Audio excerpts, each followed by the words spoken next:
kalau tekanan turgornya meningkat, maka stomanya kebuka. Nah, jadi kalau jawabannya B kan ya, kalau stomanya menutup itu artinya dia jadi lemes nih, tekanan turgornya menurun. Nah, jadi kalau cairan di dalam sel penjaga ini berkurang, maka dia nggak turgor. Kalau nggak turgor, ini lurus nih selnya nih. Kalau dia turgor, dia penuh sampai melengkung begini. Nah, ketika dia melengkung, maka terbentuklah lubang stomaknya itu, gitu ya. Bu, Nah, mau tanya, jadi Bu. Itu potensial air sel penjaga itu apa ya? potensial air itu ya kayak tekanan osmosis itu kadar air gitu. Kadar air gitulah kalau di biologi gampangnya gitu ya. Nah, jadi harusnya dia naik kan. Gitu ya kalau dia ini. Jadi jawabannya B ya. 9. Nomor Bu, kalau 9. kayak gitu, Bu, mau nanya. Berarti kalau misalnya potensial air pada sel penjaga menurun, harusnya dia menutup juga dong, Bu? Nah, jadi sesungguhnya nih ya, sel penjaga itu adalah sel yang asalnya dari epidermis, tapi dia berklorofil. Modifikasi epidermis, tapi dia berklorofil, ya kan? Nah, dia itu tempat fotosintesis. Dia kan sebenarnya bagian dari epidermis, tapi karena dia punya klorofil, maka dia tempat fotosintesis. Kan epidermis yang lain nggak ada klorofilnya, gitu ya. Nah, sebenarnya turgornya dia itu penyebabnya karena ketika fotosintesis maka kadar glukosanya yang tinggi. Kadar glukosnya tinggi. Airnya kan rendah karena airnya dipakai buat bahan baku fotosintesis kan. Kan bahan bakunya fotosintesis kan CO2 sama H2O kan. Gitu ya. Ketika air sama CO2 dipakai, maka terbentuklah gula. Nah, jadi gulanya yang banyak itu membuat si sel penjaganya ini turgor. Karena tadi kan kalau turgor dia melengkung begini. Nah, gitu. Karena kenapa dia melengkung? Karena ada ini kalau satu selnya ya, dinding yang berhadapan dengan lubangnya itu dia dindingnya tebal, dinding yang berhadapan dengan sisi belakangnya itu dia tipis. Maka dinding yang tipis itu kayak lebih mudah melar dalam tanda kutip dibandingkan dengan sisi yang depannya gitu ya. Jadi kalau ada air banyak lebih suka mendorong ke bagian belakang ini, ke bagian belakang karena bagian punggungnya ini lebih tipis. Jadi makanya dia melengkungnya begitu. Karena area yang depan ini tebal. Kalau di halaman di nomor 13 area tebalnya itu digambarkan yang kelabu. Warnanya kelabu itu yang lebih tebal gitu dibandingkan area punggungnya. Tuh ya. Kamu tadi nanya sehubungan dengan option D ya? Siapa tadi nanya? Iya, Bu. Saya, Bu. Jadi, potensial air di sel penjaga turun. Harusnya kan emang turun ya, karena yang naik itu adalah glukosanya. Gitu ya. Jadi, penyebab utamanya itu sebenarnya ada turgor yang turun, karena nutup ya, turgornya turun gitu ya. Potensial air penjaganya turun. Kalau misalnya dia nutup, berarti airnya banyak karena nggak kepake. Kalau kepake, kan airnya dikit. Kepake buat fotosintesis, karena bahan baku fotosintesisnya adalah CO2 dan H2O. Gitu. Nah, lawannya turgid adalah flaccid. Nggak turgid gitu ya, flaccid lemes lah gitu ya. Oke, nomor 9. Siapa nih ya? Kalau ini ntar aku nggak ini. Farah Intan ada? Ya, Jadi Bu. update nih. Yuk, Farah Intan nomor 9. Diameter pohon mangga lebih jauh lebar dibandingkan dengan jagung. Karena punya gampang lah. Meristem sekunder. Meristem sekunder. Di antaranya yang pasti bikin diameter batang bertambah lebar adalah meristem sekunder yang namanya apa? Kok tahu jawabannya meristem sekunder? Meristem sekunder terdiri dari apa, ayo? Emang yang bikin tebalnya batang itu apa? Kambium. Kambium, iya kan? Di sini ada pohon mangga, dikotil, pohon jagung, monokotil. Jadi dia membandingkan antara dikotil dan monokotil. Monokotil dia nggak punya kambium, makanya diameter batangnya nggak bisa tambah lebar, gitu kan ya. Kalau meristem apikal itu apa? Meristem yang adanya di apex, ujung batang sama ujung akar. Kan ya, itu adanya di meristem primer ya. Meristem apikal sama meristem primer itu sama. Meristem interkalar adalah meristem yang letaknya di antara buku-buku batang. Di sini nih, kayak batang, kalau nggak salah saya jelasinnya kayak batang bambu gitu ya. Jadi di sininya ada meristemnya sehingga jarak antar ruas tanaman bambu itu bisa bertambah jauh jaraknya. Antara bambu yang muda dengan bambu yang lebih tua gitu ya. Ini lebih jauh nih jaraknya. Sehingga kemudian tingginya pohon bambu itu faktor penyebabnya dua. Ada ujung batang yang ada meristemnya, ada meristem interkalarnya juga yang kemudian menambah panjangnya antar ruas itu. Kalau meristem aksilar tuh ketiak, nggak dikenal tuh istilah meristem aksilar. 10. Nomor 10 F nih. Fata turiska ada? Ada fata turiska, yuk nomor 10 yuk. Jaringan yang memiliki bentuk sel persegi panjang modifikasi menjadi berbentuk kipas. Gampang. Jawabannya adalah? Yang bukan Bu. Buliform. Kalau spina itu apa? Duri. Trikoma, rambut-rambut halus. Ya, kayak bludruk gitu ya. Kalau kita pegang daun atau batang kayak bludruk gitu, itu trikoma. Stomata tadi. Filamen adalah epidermis akar yang berlapis-lapis yang terletak pada akar yang tumbuh di atas tanah. Kayak akar anggrek itu kan di atas tanah. Itu kalau epidermisnya cuma selapis, dia gampang banget rusak. Kan epidermis tipis ya. Padahal kalau di atas tanah itu ntar kena panas, kena hujan, ada perubahan suhu yang besar gitu ya. Nah, supaya tidak cepat rusak, maka epidermisnya berlapis banyak. Itu hanya ada di tumbuhan tertentu yang memang akarnya di atas tanah. Gitu ya. Nomor 10 jawabannya E. Kemudian ada Fatima Zahra. Iya, Bu. Jawaban nomor 11, struktur yang dimiliki oleh akar taman anggrek, barusan saya ngomong ya. C. Filamen. Sel kipas tadi nama lainnya buliform ya. Kalau sel kersik itu apa ya? Kayak ada keras-kerasnya gitu ya. Ini biasanya ini semuanya epidermis ya, epidermis modifikasi. Ini biasanya kalau sel kersik adanya di rumput-rumputan, gramine. Filamen yang tadi, litokis itu epidermis tapi kayak ada kapurnya, ada CaCO3-nya. Biasanya terdapat pada tanaman moraceae, kapas-kapasan ya gitu ya, atau ficus kayak beringin gitu ya. Nah, itu litokis. Jadi kalau litokis kayak ada CaCO3-nya. Emergensia itu duri juga. Tapi orang bilangnya duri palsu, kayaknya ada di soal berikutnya ya. Emergensia tuh duri palsu, duri yang gampang banget copotnya karena dia emang asalnya dari epidermis gitu. Kalau spina itu duri tapi dari jaringan sebelah dalam kayak dari stele. Jadi kayak ada kayunya keras itu, kalau dipotek itu nggak dengan mudahnya copot. Jadi antara spina sama emergensia itu dua-duanya duri. Tapi kalau emergensia orang sebutnya duri palsu karena dia asalnya dari epidermis, jadi dia gampang lepas dari batang. Karena cuma dari epidermis doang. Tapi kalau spina beneran duri yang asalnya kayak dari stele gitu, dari bagian tengah. Jadi dia berkayu gitu ya. Nomor 12. Tunas gitu ya, tunas nggak jadi gitu. Kalau spina itu kayak tunas tapi nggak jadi gitu. Kayak tunas tapi nggak jadi gitu. Iya, tapi ujungnya lancip, tajam gitu ya. Kayak di bougainville. Kalau di mawar itu ini emergensi ya, palsu dia kalau di mawar. Gampang dia copotnya. Nomor 12, Hafiz Arsyad. Ada?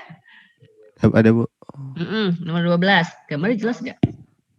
Cukup jelas. Jawabannya yang membentuk lingkaran tahun. Berarti dia nanya kambiumnya di mana? X ya, D. Hah? D ya? Ya. Itu epidermis, ya kan? V itu apa? V dia nunjuk apaan sih? V sama W bedanya apa ya? V membran sel kali, Bu. Hah? V membran plasma kali. Orang ini organ, kamu ngomongin membran plasma. Maaf ya, saya Iya, lagi Deng. ikut seminar. Ngaco deh. Bentar ya. Ini nih double nih 2 Zoom loh ini. Karena lagi ini sebenarnya saya harusnya pakai background-nya itu buat ini nih, lagi ada kongres IG. Bentar. Apa tadi? Ini adalah penampang apa yo? Kalau gambarnya kayak gini. Potongan melintang apa nih? Akar apa batang? Ini batang Batang dikotil apa monokotil?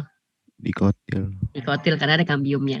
Penampang melintang batang dikotil sekunder karena ada kambiumnya udah ya. Nah, kalau dikotil bagian paling tengah batang dikotil itu ya, bagian paling tengahnya adalah si Y itu apa? Y itu adalah lupa ya. Xilem primer. Oh. Kemudian ada ini ekstra di kambium, ini nggak jelas ya nunjuknya kemana. Kalau yang jendul-jendul gitu adalah floem. Kalau yang jendul itu adalah floem primer, bawahnya yang hitam, yang kemudian juga digambar melingkar itu adalah floem sekunder, baru di bawahnya lagi adalah kambium. Kemudian ada xilem sekunder, yang bagian tengahnya xilem primer. Ya. Nomor 13, Haifa Karima ada? Haifa Karima ada? Haifa Karima, tadi ada hilang. Hana ada? Hana. Ada, Bu. Nomor 13, Nak. 13. Jelasin yang tadi nih. Ini gambar stoma. Tadi yang hitam itu gambar apa tadi, Nak? Yang hitam itu adalah dinding stoma, dinding sel penjaga yang tebal ya. Tampak gambar permukaan daun tumbuhan, ada 2 sel penjaga atau guard cell ya, sel epidermis di sekitarnya. Tumbuhan pada kondisi terkena paparan cahaya terang. Kalau dia kena cahaya terang berarti harusnya dia sedang fotosintesis, ya kan? Kalau dia terang dia harusnya fotosintesis. Kalau dia harus fotosintesis harusnya dia pakai H2O-nya. Karena bahan bakunya CO2 dan H2O. Nah ini H2O-nya keluar, entah penyebabnya apa. Tumbuhan pada kondisi terkena paparan cahaya terang, tanda panah menunjukkan arah pergerakan air dari sel penjaga ke sel epidermis. Situasi yang terjadi adalah?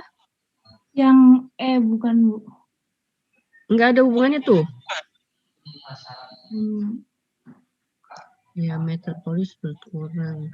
Fotosintesis pada sel penjaga tanpa asupan CO2. Nggak mungkin ya, fotosintesis tanpa asupan CO2 tuh nggak mungkin. Karena memang bahan bakunya CO2.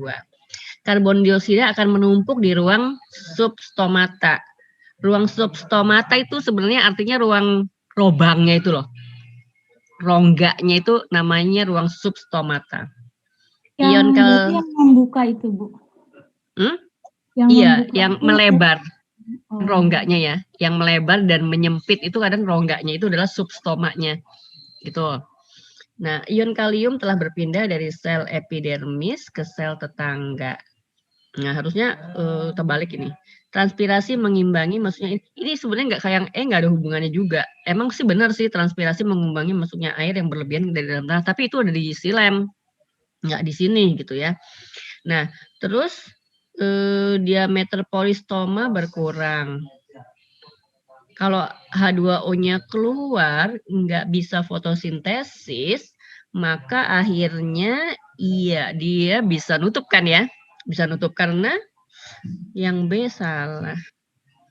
Yang C, CO2 numpuknya nggak di substoma, CO2 numpuknya ada di sel penjaga.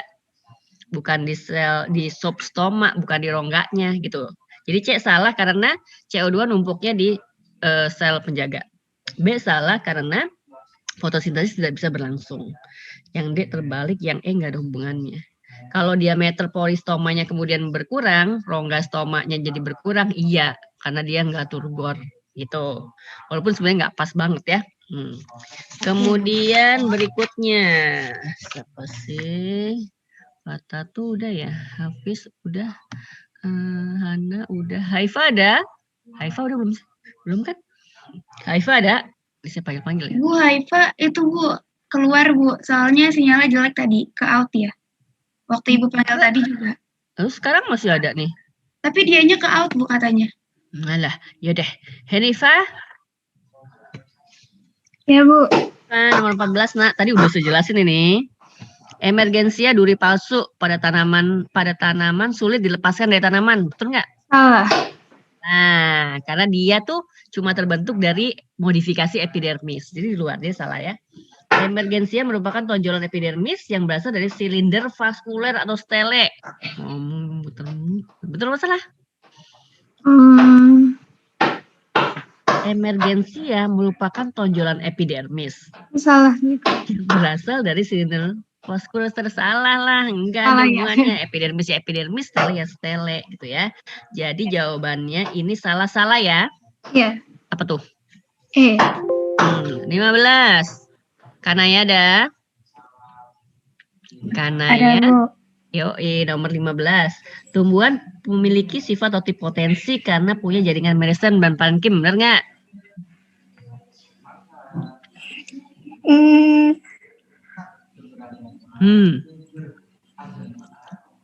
Benar nggak? Totipotensi apa itu? Coba baca bawahnya. Totipotensi merupakan potensi atau kemampuan suatu sel untuk berkembang menjadi individu baru dengan organ yang lengkap dan utuh. Betul salah?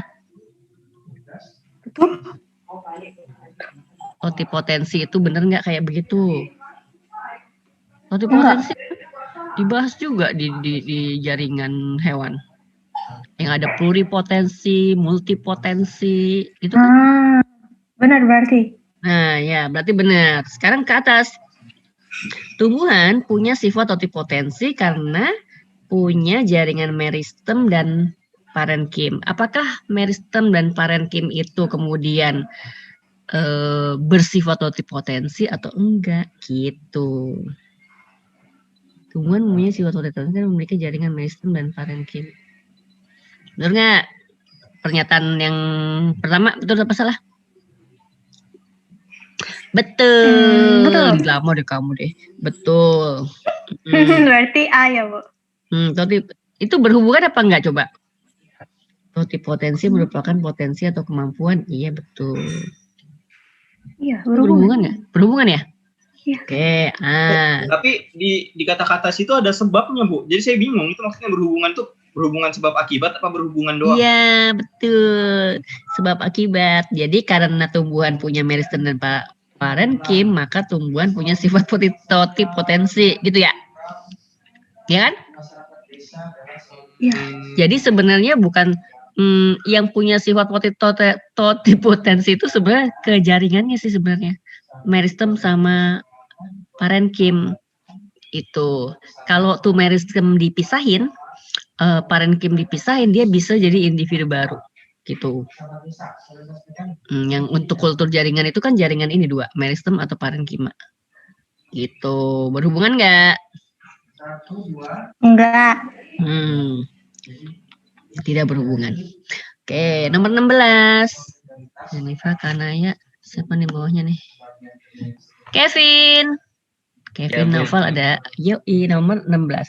Pembuluh tapis, nama lainnya apa yo? Phloem. Yoi. Pada angiosperma tumbuhan apa bahasa Indonesianya? Itu keping dua. Tumbuhan keping dua itu dikotil, itu spermatofit. Enggak, itu biji tertutup. Ya, tanaman berbiji tertutup. Berfungsi untuk translokasi makanan. Pembuluh tapis untuk mengedarkan makanan. Betul salah? Benar. Ya, karena dia ada hasil fotosintesis kan? Pembuluh tapis mengangkut air dan garam mineral pada batang. Salah. Nah, karena itu kerjaannya silem. Betul salah. Nomor 17. Lulu ada? Belum, Bu. Belum dikerjain. Hah? Ada, Bu. Nah, Lulu nomor 17 nah. Oh iya, belum dikerjain ya. Oke, 1 menit. Lulu udah nggak? Belum 17 tuh belum dulu. Nomor 1-nya nih. Udah tuh. Lulu aja udah. Ayo yang lain kerja. Coba tuh di bawahnya Lulu tuh. KLM. Abbas, siap-siap nomor 18. Jaringan epitel berfungsi melindungi tubuh dari pengaruh luar. Karena itu jaringan epitel harus punya sifat. Apa jawabanmu? Oh, bukan, Bu. A bukan. Ini dia Atau ngomongnya C. permukaan tubuh. Dia kan ngomongnya permukaan tubuh. Padahal epitel tuh ada di permukaannya usus, kan nggak di permukaan tubuh tuh, di dalam gitu ya. Harus ada di permukaan, iya di permukaan. Baik bagian luar maupun bagian dalam, tapi dia di permukaan. Jadi kalau cuma luar tubuh aja nggak pas. Nah, jadi kalau dia pelindung dia mesti rapet, ya kan? Susunan selnya rapet. Jawabannya C. Nomor 18 Abbas. Iya, Bu. Abbas, ya. Jenis sel jaringan nomor 19 itu Ilham Gifari. Ini nggak usah pakai mikir nih kayaknya ya. Nomor 18 Makrofag. makrofag ya, monosit itu ketika dia terbentuk emang bentuknya monosit tapi cuma 24 jam aja ada di situ. Nah, ada di pembuluh. Selanjutnya dia akan mengembara jadi makrofag karena dia harus mencari musuh ini di mana gitu kan ya. Maka dia akan berubah menjadi makrofag. Bu, Oke. mau nanya, Bu. Kalau yang diferensiasi satunya lagi itu jadi ini enggak, Bu? Jadi maksudnya saya kayaknya pernah baca yang satu lagi bukan jadi makrofag. Itu namanya apa, Bu? Jadi apaan? Yang nggak tahu, makanya saya nanya. Makrofag coba saya- aja. Ya coba cari. Selmas enggak. Kalau si monosit jadinya makrofag. Oh, ini Bu, sel dendritik. Itu dari situ. Sel dendritik jadi dari apa asalnya? Bukan dari monosit kan? Bukan ya? Bukan dari monosit ya. Jangan dia dari sel B, bukan?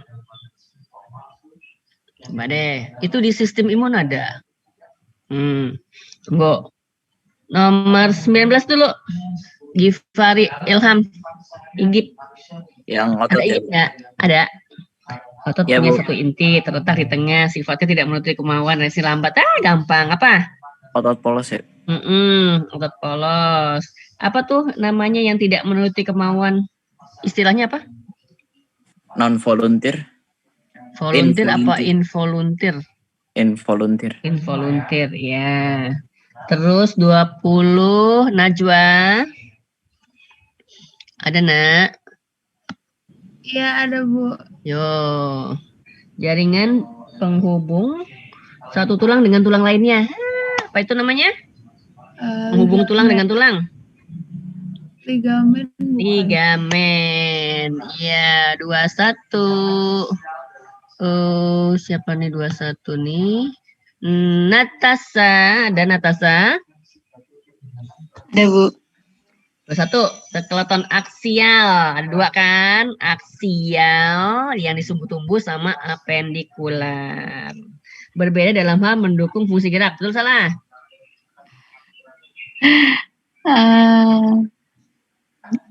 Aksial tuh yang di tengah nih, sumbu tubuh nih. Apendikular nih yang kiri kanan atas bawah nih, tangan sama kaki tuh appendix. Apendikular. Oh, berarti apendikular itu yang rangka gerak, Bu. Gimana sih? Rangka gerak. Enggak, pernyataan A benar salah.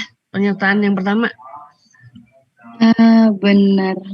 Benar. Oke, lanjut. Sebab skeleton aksial mendukung gerak aktif nih maksudnya ya, gerak aktif, sedangkan skeleton apendikular mendukung gerak lokomosi. Lokomosi itu gerak pindah tempat.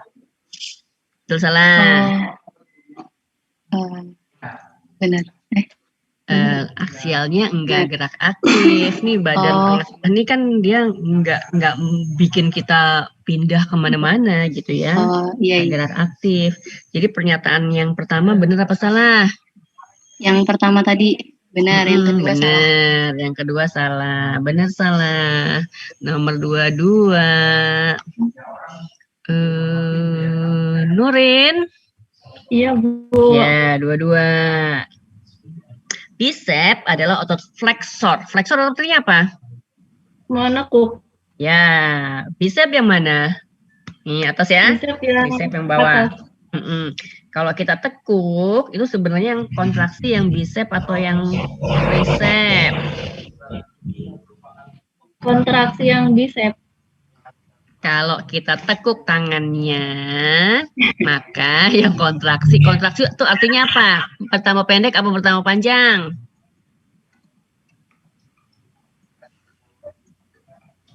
Otot itu kontraksi, dia tambah pendek apa tambah panjang? Tambah pendek. Tambah pendek ya?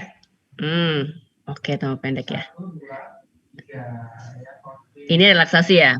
Sekitar bicep merupakan otot flexor dalam gerakan menekuk lengan tangan. Betul salah? Benar. Nah, terus gerak fleksi merupakan gerak yang terjadi karena antagonisme. Benar. Karena dia punya antagonis satu lagi siapa? Antagonisnya dia siapa? Ekstensi. Ekstensi. Iya benar. Berhubungan enggak? Enggak. Enggak ya. B ya. 23. Rania ada. Tadi siapa sih? Ada Rania? Rania udah belum? Ibu, Rania katanya kursornya ngehang, jadi nggak bisa mencet iya. apa-apa. Ya Allah. Ratno? Iya, Bu. Nomor 23. Otot jantung walaupun kontraksi terus-menerus tidak akan mengalami kelelahan. Betul. Betul, iya. Masa ya sih nggak bakalan lelah ya. Terus, oke. Otot jantung punya struktur hampir sama dengan otot skelet, tapi punya cabang-cabang. Otot skelet itu otot lurik. Otot rangka. Otot rangka, iya, otot lurik. Iya, benar. Jadi berhubungan apa enggak? Tidak berhubungan. Tidak berhubungan. Cabangnya namanya apa ya? Apa? Lupa, Bu. Ada yang tahu cabangnya namanya apa? Cabang apaan, Bu? Cabang otot itu jantung. Kan kalau lurik kan dia panjang-panjang nih, silinder-silinder aja. Tapi kalau dia kan cabang-cabang. Namanya apa namanya? Lupa, Bu. Oke. Ada yang tahu namanya percabangan di otot jantung? Ada yang istilahnya dua malahan. Yang satu depannya A, yang satu depannya S. Itu anastomosis apa sih? Anastomosis atau syncytium. Hafiz tuh kamu ngapain sih, Hafiz? Mainan hordeng. Saya. Nomor 20. Kan nomor 25 ya? Percabangan apa, Bu? Tadi Bu saya mau nyatet. Anastomosis atau anastomosa atau syncytium. Itu bedanya apa, Bu? Sama kan atau. Oh iya. Oh berarti nama lainnya, Bu? Nama lainnya ya. Siti Fatimah ada? Tadi di sel apa, Bu? Otot jantung, Nak. Oke. Retno ada, Retno? Iya, Bu. Tadi udah. Udah. Astaga. Siti Fatimah udah belum? Ada, Ibu. Belum, Bu. Yo. 24 ya? Iya. Miofibril berperan dalam mekanisme kontraksi otot polos. Betul salah? Betul. Hah? Betul. Oke. Miofibril terdiri dari protein kompleks aktin dan miosin. Betul. Ya.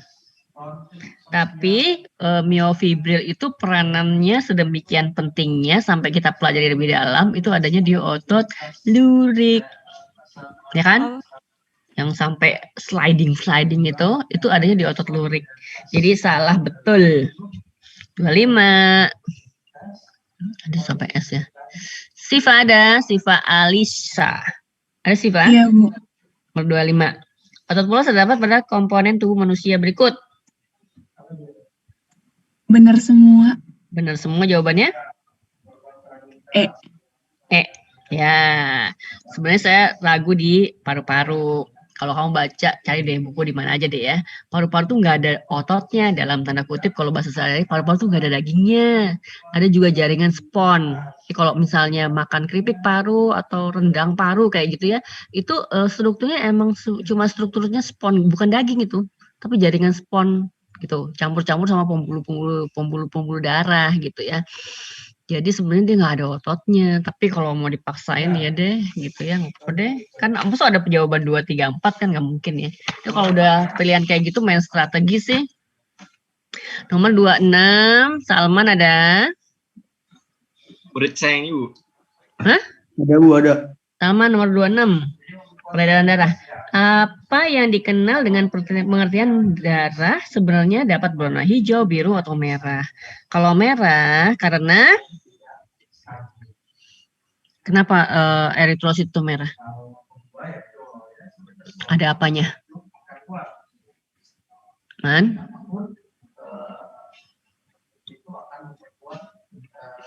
Salman. Man? Dodol daripada ya Allah, capek deh Bu Rena. Salman. Salman. Hilang. Putus mungkin Bu. Kayaknya putus deh, Bu. Aduh, hilang dia. Ada tuh. Putus ya? Kadang emang gitu, Bu. Di situ. Iyalah. Siva udah ya? Udah ya? Farel. Farel Astrada, di mana kau? Iya, Bu. Apa jawabannya? Bu. Awas ya, kalau lagi tunjuk terus kamu hilang, Bukan, Bu. Dev, gitu. Kita nomor berapa sih tadi? Oh, nomor 26, Farel bisa jawab. B bukan, Bu. Iya betul, gampang banget kayak gitu. Merah karena ada HB-nya gitu ya. Nah, kemudian nomor 27. Mu'arofatul Hidayah ada? Ada, Bu. Ya, 27. Pada proses pembekuan darah, zat yang berfungsi mengubah protrombin menjadi trombin adalah trombokinase. Gampang kan ya? Nah, di situ yang aneh apa tuh? Yang belum pernah dengar kayaknya adalah Christmas, Bu. faktor Christmas. Itu nama lain dari faktor 9. Faktor 9 itu yang dulu dipelajari di jalur ekstrinsik. Wah, boro-boro inget. Ingat nggak sih? Hah? Enggak, Bu. Dikit deh. Nih, ada nih di bab sistem transport. Di sini ada proses pembekuan darah ya. Ini ada jalur ekstrinsik, ada jalur intrinsik. Nah, yang ujung-ujungnya dua-duanya membentuk faktor 10. Faktor 10 itu baru kemudian bikin enzim. Detailnya sih namanya protrombinase, tapi orang suka menyebutnya trombokinase gitu ya. Nah, baru ini proses lengkap, proses yang seperti kita kenal sehari-hari gitu ya. Nah, untuk menjadi sampai ke faktor 10, ini ada 2 jalur, ini ada kiri sama kanan. Nah, faktor 9 tuh ada di sini, jalur intrinsik. Jadi untuk membentuk faktor 10 tuh ada banyak sekali komponen yang mesti ada di plasma darah kita. Nah, dari sini gabung sama ini, kemudian gabung lagi sama ini, jadilah faktor sini, kemudian ke sini, baru kemudian ujung-ujungnya terbentuk fibrin, gitu ya. Jadi faktor Christmas itu faktor 9, yang adanya di jalur intrinsik. Jalur intrinsik itu jalur dalam, jalur ekstrinsik itu jalur luar. Kalau jalur luar itu faktor-faktornya ditimbulkan oleh kerusakan jaringan. Tapi kalau faktor dalam itu penyebabnya oleh si trombosit itu sendiri. Gitu ya. Udah pernah tuh saya jelasin dulu ya. Berarti kalau yang faktor 9 ini Kristen, Bu. Kali. Penemunya Bapak Christmas. Kalau penemunya Bapak Fauzan, maka namanya faktor Fauzan. Gitu. Lebaran saya, Bu. Kan saya Islam. Oke. Ini apa sih ini yang chatting-chatting ini? Ibu, maaf tadi saya out. Oke, Haifa. Oke. Berikutnya nomor 28. Apa nih? Korin ada? Korin.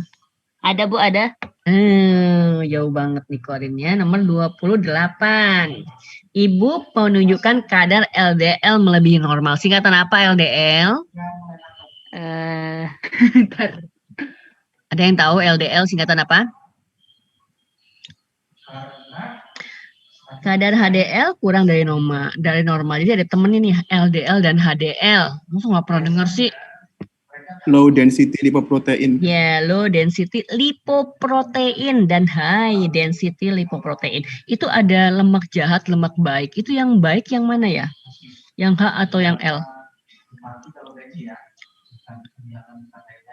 Yang H. Yang high density itu yang lemak baik. Jadi nggak kalau tes darah di laboratorium LDL-nya nggak boleh tinggi-tinggi. Kemudian ada lagi trigliserida ya, nanti di hitung-hitungannya itu kadar kolesterol totalnya jadi tinggi gitu ya. Kalau orang-orang tua seusia saya tuh mesti penting tuh cek darah tuh itunya dilihat gitu ya.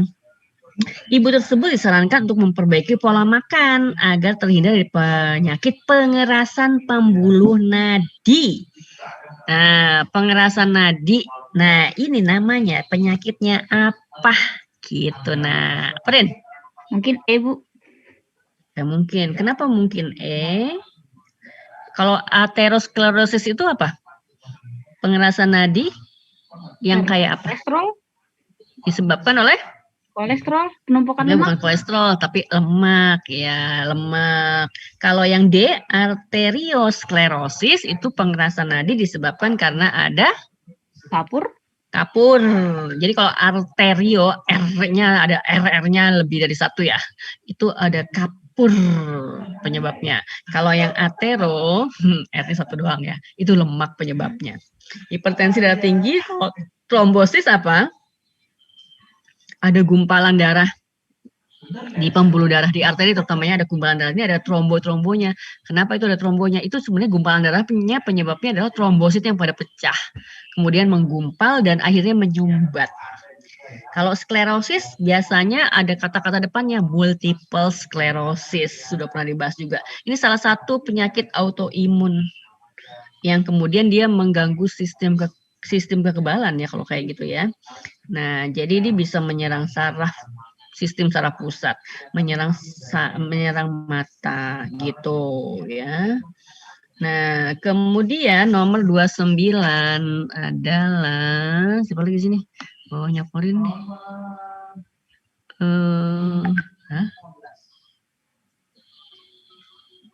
Kok gini? Faik Irhab ada? Ada, Bu. Nomor berikutnya 29. Jantung amfibi 2 bilik 1 serambi. Betul salah? Amfibi emang 3 ruangan jantungnya 3 ya. Kalau Pisces 2 ruangannya, amfibi 3. Apakah benar 2 bilik 1 serambi? Biliknya 2, serambinya 1. Serambi itu yang kalau digambar di atas, bilik kalau digambar yang bawah. Betul salah pernyataan pertama? Lupa. Yang lain? Betul apa salah itu? Salah nggak sih, Bu? Salah, karena yang 2 itu serambi, yang 1 itu bilik.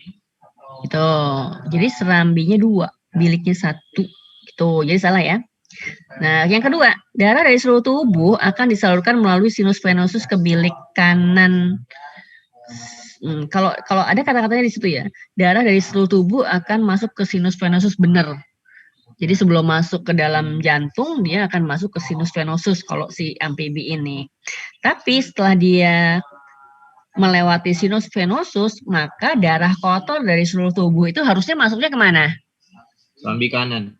Serambi, ya kan dia nulisnya bilik. Salah juga, salah dua-duanya. Itu ya, nomor 30. Ranti ada? Nanti, 30. Cairan limfe adalah cairan intraseluler yang mengandung limfosit dan antibodi. Benar salah? Cairan limfe adalah cairan intraseluler yang mengandung limfosit dan antibodi. Benar kali, Bu. Intraseluler artinya apa? Dalam sel. Seluler artinya?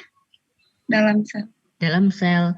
Cairan limfe itu adanya di luar sel, ekstraseluler. Tuh ya.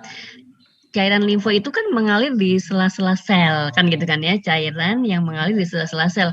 Kalau dia kan temennya itu, bukan temennya ya, dia itu paralel sama darah. Kalau darah, cairan darah itu tidak pernah mengalir langsung di sela-sela sel dan jaringan, karena kalau darah selalu mengalir di pembuluh darah, ya kan? Jadi dia nggak pernah keluar dari pembuluh darah. Kalau limfo ini kan peredarannya terbuka. Jadi dia punya pembuluh gede doang, nggak banyak. Kemudian sisanya dia mengalir gitu aja di sela-sela sel dan jaringan. Apakah mengandung limfosit dan antibodi? Iya, gitu. Karena dia adalah bagian dari sistem pertahanan. Tapi tadi yang intraselulernya salah, gitu ya. Sebabnya? Bu, saya mau nanya, Bu. Maksudnya intraseluler itu bukannya di dalam cairan darah ya, Bu? Bukan, di dalam sel. Intraseluler. Di dalam sel sitoplasma. Oh, itu interstisial ya, Bu, yang di dalam cairan? Ya, jadi dia interstisial. Sorry, salah. Gini, dia itu bukan intraseluler, tapi dia interstisial. Oh iya. Karena dia ada di sela-sela sel, gitu ya. Ya, pernyataan keduanya benar salah. Limfa mengalir hanya menuju jantung. Betul apa salah? Salah. Salah. Kalau darah iya, menuju jantung kemudian dipompa ke seluruh tubuh. Tapi kalau limfo tadi saya udah cerita bahwa dia itu punya pembuluh, tapi kan nggak banyak pembuluhnya, cuma pembuluh utama doang. Sisanya dia mengalir langsung di sela-sela sel dan jaringan. Mengalirnya kemana? Kemana-mana aja, karena dia isi utamanya adalah sistem pertahanan tubuh. Kayak tadi tuh ada limfosit, ada antibodi. Maka dia bergerak. Sebenarnya dia bergeraknya karena kontraksi otot. Jadi kalau kita bergerak-gerak gini, dia membantu dia untuk bergerak juga gitu ya. Dan kemana dia menuju yang terbanyaknya adalah ke tempat musuh itu berada. Ke tempat ancaman tubuh itu berada gitu ya. Yang paling gampang tuh ngebayangin kalau kita kena benda panas, misalnya kena setrikaan gitu ya. Itu kan ancaman gitu ya. Kemudian sistem pertahanan tubuhnya kemudian jalan gitu ya. Yang pertama adalah cairan limfo akan mengumpul di situ, diperintahkan untuk berada di sana. Maka kemudian kalau kita nggak cepat-cepat kasih obat kayak bioplasenton atau apa, maka di bawah kulit itu ngumpul cairan limfo, jadinya melendung, kita menyebutnya melepuh. Nah, isi lepuhan itu ya cairan limfo. Sebenarnya dia baik. Kalau ada kuman saat kita kena panas tadi, itu udah pasukannya udah tersedia di situ, gitu. Tapi kan nggak nyaman ya melendung-melendung begitu, lama tuh sembuhnya kalau gitu ya. Nah gitu ceritanya ya. Jadi dia tidak mengalir menuju jantung aja gitu ya. Tapi dia yang utama justru mengalir di seluruh tubuh, tanpa pembuluh pun dia mengalir gitu. Jadi itu salah-salah. Ya. Sanatada 31. Panjang nih. Saat olahraga, otot terjadi peningkatan konsentrasi O2 dan melepaskan CO2. Jika saat latihan terjadi afinitas pengikatan ya, hemoglobin lebih rendah terhadap oksigen, jadi daya ikat hemoglobin terhadap O2 lebih rendah, tapi terjadi peningkatan pengiriman oksigen, maka konsekuensinya terjadi apa? Jadi gini, tubuh lagi butuh banyak O2, Hb-nya nggak punya daya mengikat oksigen lebih tinggi gitu. Maka apa jawabmu?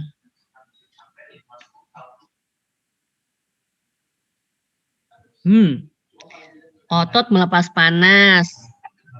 Emang yang melepas panas siapa sih? Kalau kita olahraga panas iya. Darah ya. Tapi nggak gitu, maksudnya gini.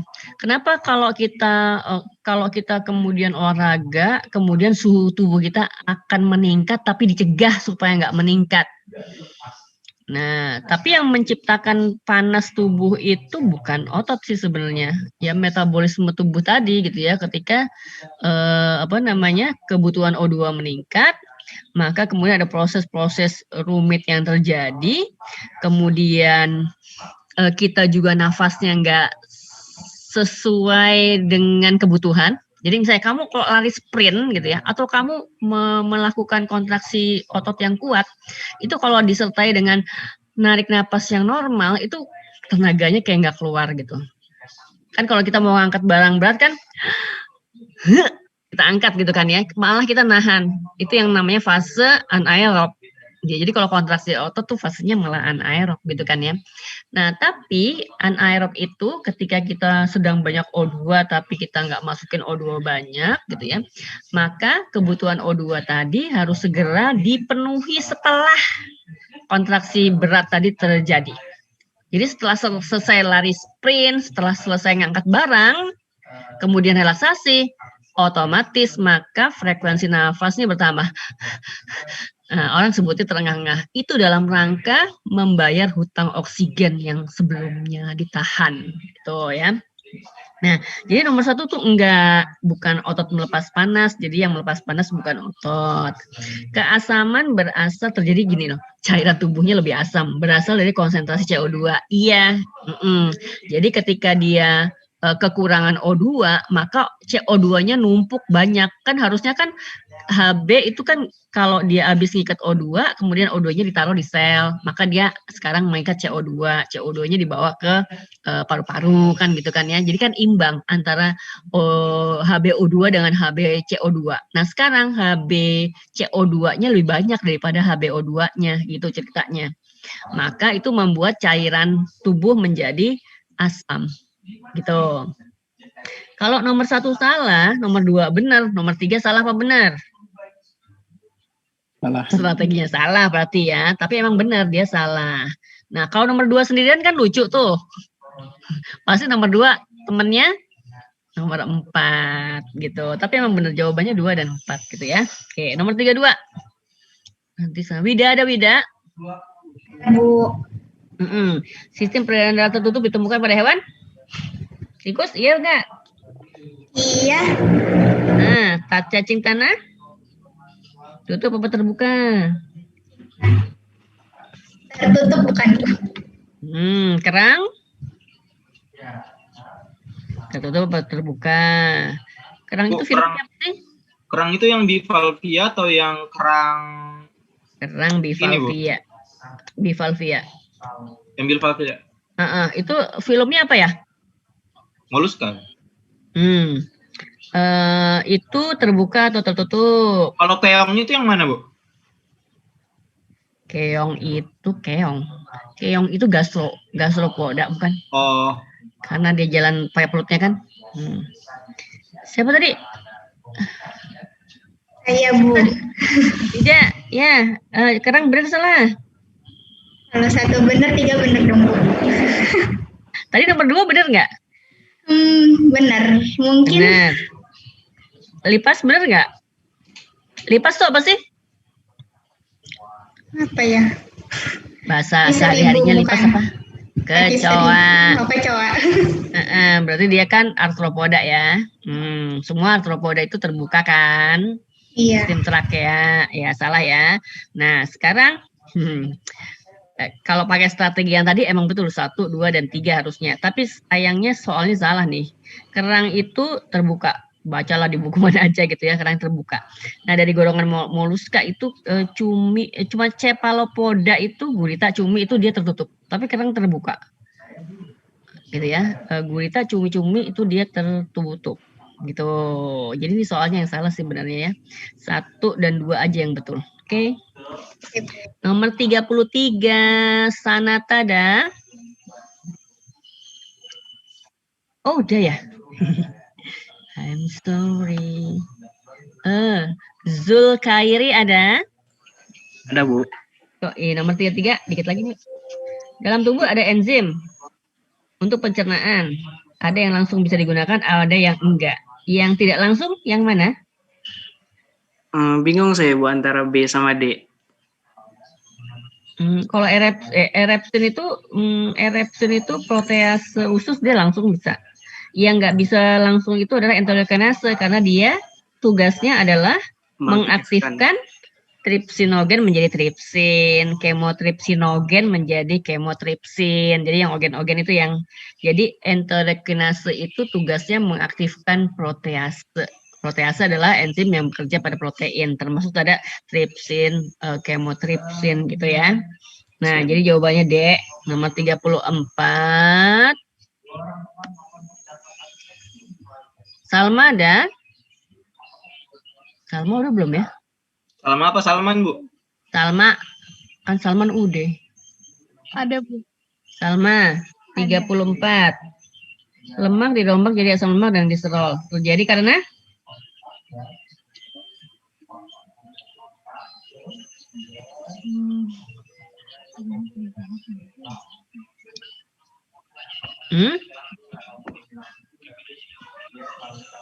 Oh ya, Bu. Nah, empedu langsung memecah lemak menjadi asam lemak dan glycerol, betul nggak? Empedu langsung memecah asam lemak, asam lemak, memecah lemak menjadi asam lemak dan glycerol. Benar apa salah? Salah, Bu. Salah. Empedu itu tugasnya mengemulsi lemak. Apa itu mengemulsi? Membuat lemak menjadi larutan lemak. Kan biasanya enzim itu tugasnya hidrolisis. Kalau hidrolisis kan ada air-airnya gitu ya. Tapi kan kalau lemak nggak bisa nyampur dengan air begitu saja. Nah, maka harus ada pengemulsinya. Diubah menjadi emulsion.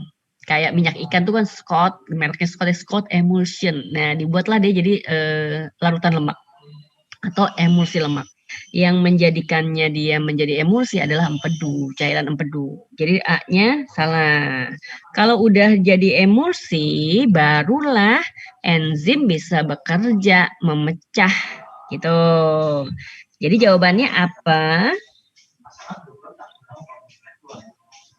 Yang B bukan, Bu. Apa, Bu? B. B ya. Jadi empedu dulu mengemulsi dulu, kalau udah emulsi baru lipasenya kerja. Jadi asam lemak dan glycerol gitu. Jadi enzim lipase juga nggak bisa langsung kerja gitu aja gitu ya. Nomor 35. Sama udah. Ihan. Iya, Bu. 35. Bentar, Bu, saya baca dulu. Zat makanan yang telah tercerna menjadi molekul sederhana sesampainya di usus halus diserap oleh villi dan Yang D bukan, Bu? Ya, betul. Asam lemak, gliserin itu gliserol ya, menuju pembuluh kil. Ya, pembuluh kil itu nama lainnya pembuluh lakteal. Nah, ini akan masuknya ke limfe. Jadi yang bersuasana lemak itu yang ngangkut limfe. Jadi salah satu fungsi limfe yang selain tadi ada sistem imun dan sebagainya, dia juga ngangkut lemak. Gitu ya. Nah, sedangkan yang bersuasana protein dan karbohidrat kayak asam amino, glukosa, vitamin, mineral itu masuk langsung ke pembuluh darah kapiler. Jadi yang bersuasana lemak masuk ke pembuluh kil atau pembuluh lakteal, yang asam amino dan glukosa kan sebenarnya kan sari makanan itu kan asam lemak, gliserol, asam amino, glukosa, vitamin sama mineral gitu ya. Nah, vitamin yang adek, vitamin yang larut dalam air itu ikutan sama asam lemak dan gliserol, masuk dia ke pembuluh kil gitu. Sedangkan vitamin B sama C sama mineral-mineral yang lain bersama asam amino dan glukosa itu akan masuk ke kapiler darah, kemudian masuk ke vena porta hepatica, masuk dia ke jantung, kemudian akan beredar ke seluruh tubuh bersama darah gitu ya. Walaupun nanti si pembuluh kil itu juga ada satu tempat di mana pembuluh kil itu akan bersatu dengan pembuluh darah juga sih gitu ya. Tapi pertama-tama yang menyerap dari usus halus dia beda antara pembuluh kil dan pembuluh darah gitu ya. 36. Jawabannya D ya. 36. Aufar ada? Aufar. Ada nggak? Hilang tuh. Kok ada Yasid lagi? Ada, Yasid Bu. kamu Aufar ya, 36. Perubahan pH dari asam ke basa yang terjadi pada awal usus 12 jari sangat penting sebab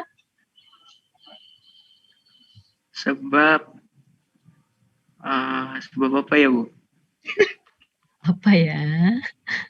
Ini balik. Jadi apa namanya tuh ya? Suasana asam atau basa itu bergantung pada enzim yang ada di situ, gitu ya. Kalau dibilang di mulut kita itu pH-nya sekitar berapa ya? Sekitar netral kan? agak-agak asam lah dikit ya.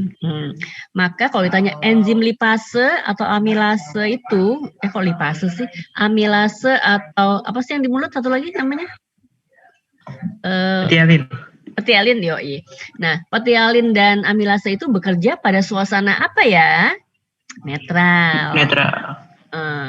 Di lambung itu pH-nya 1 sampai 2 karena ada HCl. Nah, enzimnya apa di sana? Pepsin, renin. Jadi, pepsin dan renin hanya bisa bekerja pada suasana asam. Jadi misalnya di mulut kita ada petialin, kemudian kita kunyah-kunyah, kita telan, ada petialinnya juga dong yang ketelan. Ketika sampai di lambung, petialin nggak bisa kerja karena suasananya asam. Dia cuma bisa bekerja di suasana sekitar netral, gitu ya. Nah, ketika usus 12 jari, enzim-enzim itu kan asalnya dari pankreas, dari usus 12 jari itu sendiri, kemudian empedu juga masuk ke situ. Nah, semua senyawa-senyawa yang ada di 12 jari itu kemudian akan bercampur dengan enzim yang asalnya dari tempat-tempat tadi, pankreas dan sebagainya itu. Nah, enzimnya itu bekerja pada suasana basa. Sehingga 12 jari itu suasananya basah supaya enzimnya bisa bekerja. Nah, jadi kalau makanan dari lambung masuk ke usus 12 jari itu kan asam karena ada pepsinnya kan. Jadi bubur kim itu masuk tuh asam. Tapi pepsinnya nggak bisa kerja karena pepsin tidak bisa bekerja di suasana basah. Nah, sekarang ganti. Yang kerja siapa? Yaitu tuh lipase, tripsinogen, kemotripsin, erepsin, dan sebagainya. Begitu. Jadi jawabannya apa? D. D, oke. Nah, Yazid kamu udah belum sih? Belum ya. Nomor 37. Pepsinogen yang disalurkan ke getah lambung bekerja. Tadi udah. Apa jadinya? Pernyataan yang pertama betul salah? Yazid? Salah bu. Sebab pepsinogen merupakan protease yang disekresi dalam keadaan non-aktif.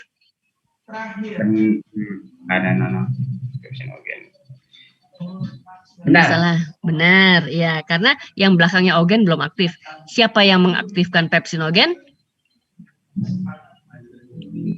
HCl. Di lambung HCl, ya HCl. Jadi pernyataannya salah betul. Kalau salah betul apa? D ya. Terus berikutnya siapa nih yang belum? Saya naik ke atas. Hanif bu, Hanif. Hanif ya? So Hanif. Iya bu, Hanif belum bu. Yazid kamu kok 2 ya ininya ya? Mana Hanif? Ada bu. Yo, nomor 38. Tripsinogen dan nuklease adalah enzim yang diproduksi pankreas. Benar. Benar. Tripsinogen dan nuklease disekresi ke duodenum untuk proses hidrolisis. Benar salah? Benar. Benar. Berhubungan nggak? Nggak berhubungan. Jadi jawabannya Pak B ya. Nomor 39. Novel udah belum sih? Hah? Fatia udah belum? Hah? Novel. M Novel udah? Oh iya, Acem. Ada nggak M Novel? Ya bu, ada bu. Nomor 39. Ayo, 2 lagi. Peristaltik pada usus disebabkan kontraksi atau terus? Usus ya. Itu dindingnya, ototnya polos, apa lurik atau apa? Polos ya bu, benar nggak bu? Ya, ada penampang gastrointestinal GI dulu kan ya. Nih ada mukosa, ada otot polos miring, oblik, otot polos yang memanjang, longitudinal, ada yang sirkular, melingkar. Kalau usus 2 lapis doang. Betul? Sebab otot polos yang membangun dinding usus dapat berkontraksi di luar kehendak kita. Betul ya bu. Karena dia tidak kita sadari, gitu kan ya. Betul. Berhubungan nggak? Berhubungan nih bu. Ya, oke, betul berhubungan. 40 terakhir. Siapa yang belum, nak? Ayo, ada banyak nih yang belum nih. Ada 6 orang kali. Dedi, Farah Intan ada? Hidup doang nih. Udah, Bu. Ah, yuk 40. Enzim betialin tadi udah cerita ya. Masuk ke dalam lambung bersama makanan. Jawabannya adalah gampang nih kalau tadi dengerin nih. Tidak berfungsi. Tidak aktif karena lingkungannya asam. Apa sih jawabannya? Jadi 4. kalau mana jawabannya?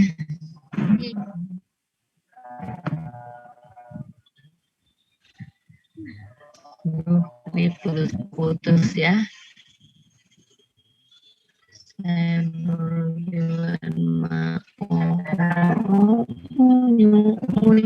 Oke, udah semua ya.